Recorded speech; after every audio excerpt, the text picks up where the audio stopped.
السلام عليكم ورحمة الله وبركاته. أهلا بكم متابعين قناة حسام فهد مودرن، معاكم بفضل الله سبحانه وتعالى في فيديو جديد.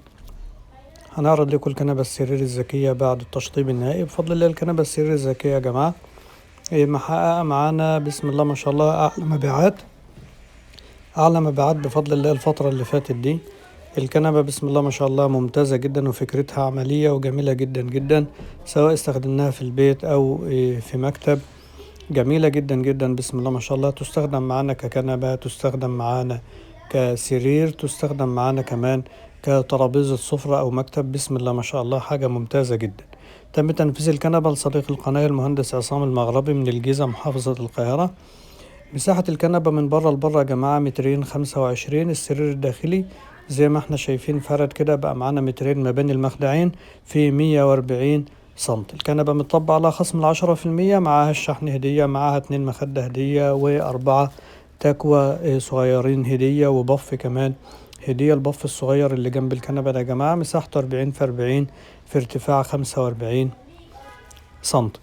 اللي حابب يعرف تفاصيل اكتر عن طريقة التعامل معنا اونلاين، يا ريت يشاهد لينك الفيديو التعريفي الموجود تحت في وصف الفيديو.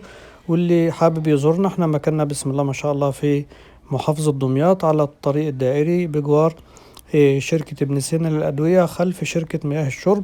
والرقم الثابت على الشريط أسفل الفيديو. اللي حابب يتواصل معنا ويزورنا يشرفنا في أي وقت، تشرفونا وتنورونا إن شاء الله. الكنبة مدهونة بويا وفرن بسم الله ما شاء الله.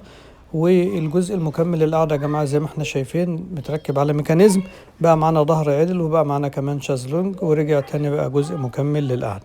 المخادع فك وتركيب، بتركب ب3 مشابك كابولي من كل جنب، والقرصة من فوق بتركب ب4 مسامير من كل جنب بمفك جي ام سهل جدا. الجزء ده شاسيه متنجد بسم الله ما شاء الله، حاجة ممتازة جدا جدا بسم الله ما شاء الله. خشب زن احمر بالكامل. هيبقى معاكم في الفيديوهات المقترحة اول فيديو هيبقى الكنبة سرير ذكية، ولكن الباشمهندس عصام بعتنا له صور الكنبة عشان بس كنا مضغوطين قبل العيد. واستنونا في فيديوهات كتير، والسلام عليكم ورحمة الله وبركاته.